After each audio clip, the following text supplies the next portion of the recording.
So, the idea for this tap-untap centric build led by Hashaton, everyone's favourite new commander, was inspired by False Floor, which exiles all untapped creatures, and how you can overtap a vehicle with the crew mechanic. For example, Parhelion 2 has crew 4, but you can tap all creatures you control to overcrew it, because nothing in the crew ability makes the vehicle lose the ability while it's a creature, and therefore save your team, essentially making False Floor a one-sided board wipe. Now, Hashaton creates tapped 4/4 black zombie versions of creature cards you discard, meaning they're pre-tapped for False Floor. But more importantly, if you use a tapped copy of a creature with the inspired ability from 2014's Born of the Gods, they will untap sooner than a creature that enters untapped and trigger their inspired ability. I'm not crazy. This works. Stick with me. And what else will help us to repeatedly tap an inspired creature? Vehicles, or as I've coined them in my head, free tap outlets. We talk a lot about free sack outlets, but here our inspired creatures don't have to attack to become tapped and are ready for their upkeep eureka moment. For example, King Makar exiles Daring Feast, stops permanents, Deep Water Hypnotist, neuters attacks. There's token creation with God-favoured General and Forlorn Pseudodharma, card draw with Sphinx's Disciple and Pain Seer, and my favourite inspired creature, which is Disciple of Deceit, which lets us discard a creature card, allowing us to pay for a zombie 4/4 version of the discarded card, and then gives that discarded card transmute, i.e. a tutor with a restriction, i.e.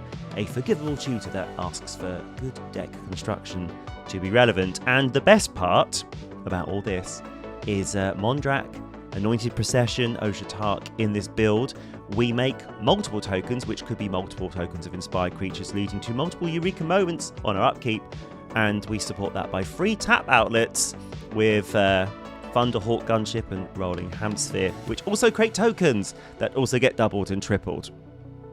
But what is better than one group of creatures with a janky mechanic?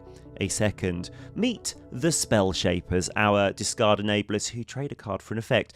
Undertaker returns cards we discard to the yard for Hashaton to make into zombies. There's no exile clause on Hashaton, so they are ready to be returned. Trickster Mage can discard and let us untap an inspired creature or the newly minted but tapped 4/4 zombies.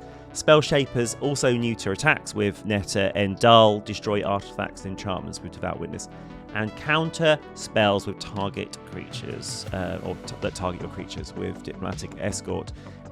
The interplay of discard for a utilitous creature, it's a word, it might not be a word, to copy something else that also has a useful effect is so rewarding. But specs, you cry, how do we win? Well, I'm glad you asked. I have ways to close the game from one incredibly nasty one, honestly I'm ashamed that I put it in the deck, to some more super janky, less likelies. First, there's Phoenix, God of Deception, another free tap outlet. Tap those 4/4 versions of our utility creatures to mill opponents for 4 a tap. A token doubler or tripler out leads to a lot of 4s milling for 4. It's a win con and an enabler, and it's one of those synergistic moments. It's wonderful.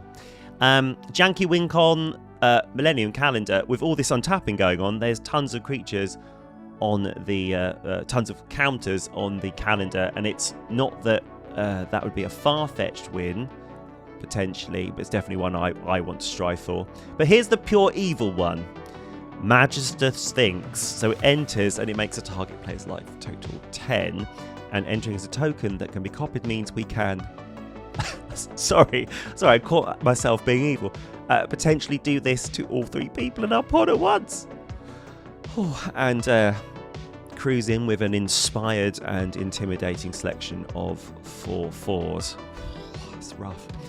And wouldn't you just love to untap things as well? Those 4/4 zombies, those inspired creatures, those spell shapers, to activate them again? Well, I've got you an unstoppable plan opposition, which Squeal wants us to tap to untap. We've got Ham Sandwich enabling Intruder Alarm, and I've probably got an infinite I don't know about in this deck. And a Fate Stitcher.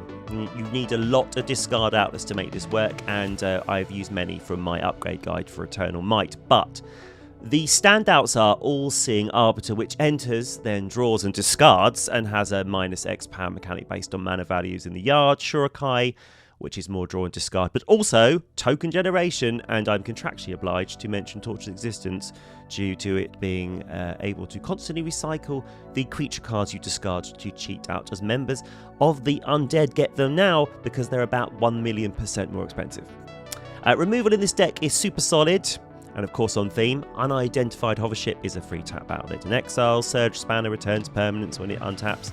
Stealing creatures with Beguiler of Wills, which I cannot get a copy of at the moment, is in this build with token copies is a cinch. As is destroying creatures with Aethersworn Adjudicator. In playtesting, I had 3 tokens of these out due to Osier, and that was a lot of flying and a lot of removal to keep up with. So if you want a rewarding deck to pilot with potential, I didn't know this deck could do that moment, and some hipster cred, this might be the build for you. I love breathing life into Overlooked mechanics like Inspired. If you like that too, there's Clash Monstrosity and Splice Onto the Arcane on my channel. They've all had the specs treatment, and you can watch those videos right now. If you enjoyed this humble free content, a like and subscribe would mean the world to me, and I'll see you on the next one.